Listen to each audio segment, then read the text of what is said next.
Do you think that you can change the circuits in your brain by thinking about it? So I did this experiment a little ways back.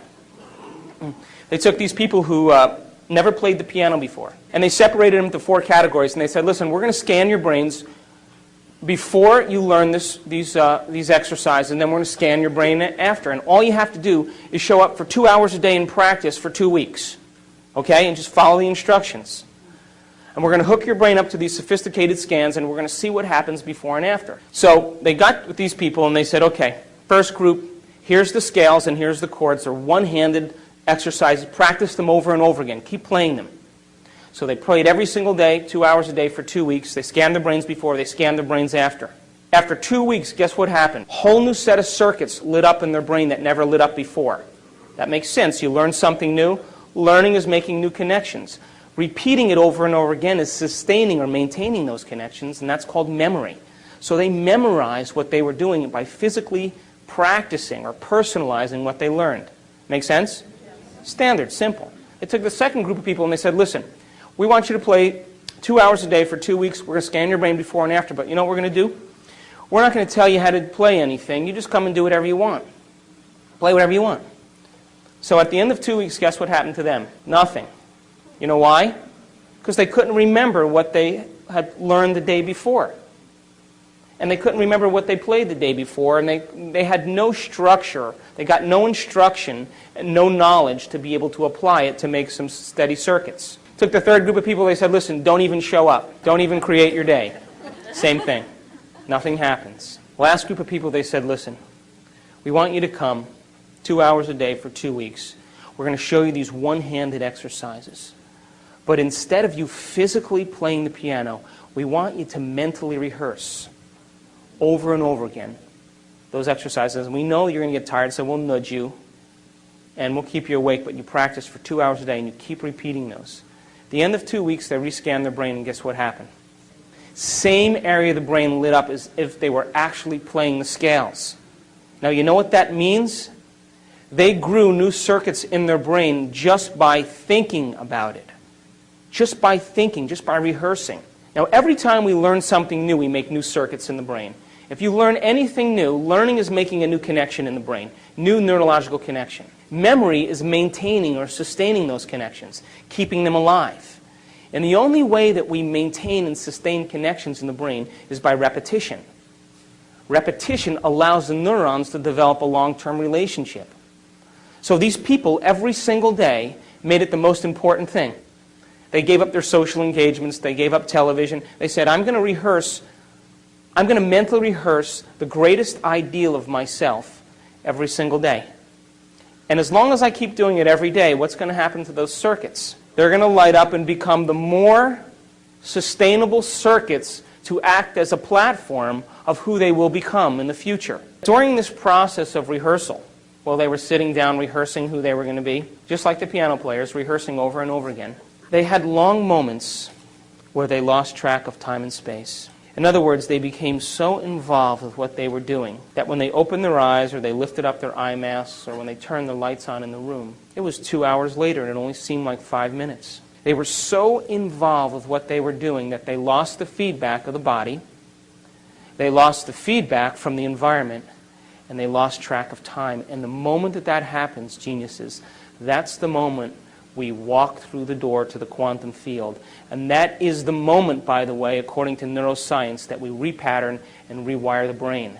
And by the way, guess what part of the brain is the most active when we do that? Frontal lobe, because isn't it true that we're making thought more real than anything else in that moment?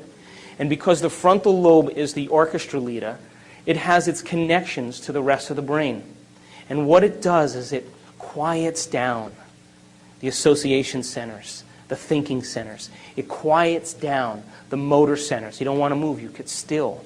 It quiets down the emotional centers. And the only thing that's real is the thought. And when we capture that thought in the frontal lobe, when the frontal lobe captures it, as we hold that thought there, what happens is the rest of the neurons in the brain will pattern and make circuits to capture that thought and reflect it as a footprint of whatever we're focusing on. And when we make new circuits in our brain, by the way, Do you think that we'll perceive things that maybe already existed but we never really saw? Do you think that's possible? Do you think that the person who lives practicing being a victim every day gets good at it? Turn that on automatically? Is it natural and second nature? And how will they perceive their world based on how they're wired? So if you made new circuits in your brain, do you think you may process or see things in your reality different because now you're wired to see them? Do you accept that? Yeah. So if I put up a picture of a Monet on the screen up here, and I said to you, isn't that a beautiful picture of what Monet painted? You guys would all say, oh yeah, that's beautiful. And then I took the picture down and I said, did you guys know anything about Monet? Do you know that he spent 44 years of his life teaching himself how to see things differently?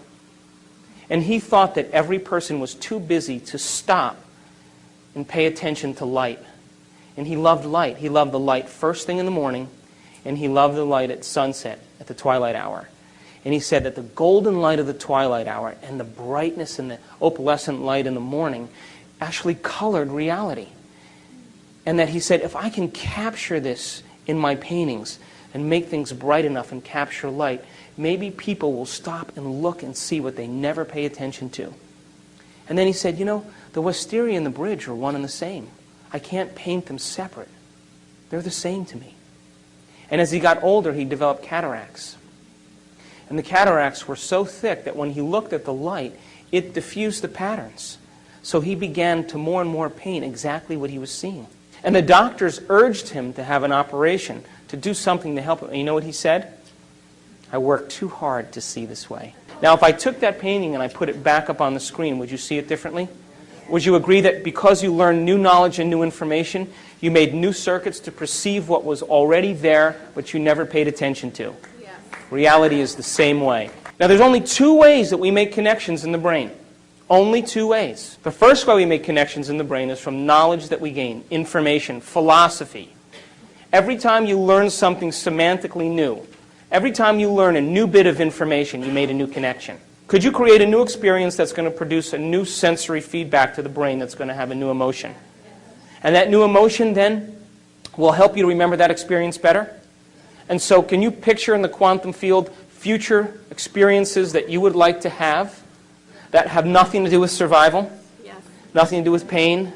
Nothing to do with sexuality? Nothing to do with success and power and control? But all those virtues that we secretly hope for, those are the end products of being able to experience something different than survival. But you see, we're so wired for survival that the human being thinks that what's happening out there is more real than what's happening in here. What makes us so unique, geniuses, as human beings, is that when other species are subjected to harsh environmental conditions, right, they have to continuously expose themselves to it over and over again until they start to modify their behavior. And as they start to modify their behavior, after several generations, they may be able to change their genetics and produce a way to acclimate or change as a result of that environmental stimuli. What's that called? Evolution, right? But that may take thousands of years. Human being doesn't have to do that. Human being, because of the size of the frontal lobe, can change in a year, can modify themselves in a week, can become a different person in a day. We can evolve ourselves and become somebody else and not have to go through the long continuum of trial and error. Why not fall in love with an abstraction? Something that you haven't experienced yet. But if you can put all of your mind into that abstraction, don't you think that that abstraction will be your future? Don't you think that's possible?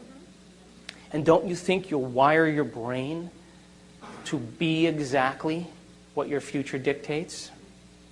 You see, we can't get anything in our life that we're not first wired for.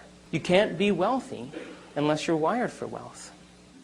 So once we're wired for it, implicitly wired, non-declaratively wired, when we've wired it so much that we don't have to think about it anymore, that's the moment we are it. And that's the moment it takes no effort to have the side effect of who we are as a mind show up in our life. I have a friend who's a millionaire. I went to lunch with him. He said, today I lost everything that I owned. Pass the ketchup.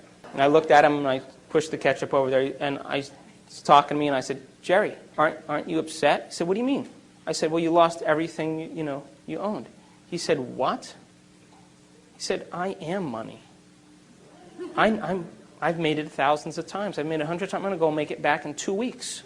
So the question is, who are we going to rehearse ourselves to be every morning? Can you rehearse in the morning your greatest ideal and activate those circuits?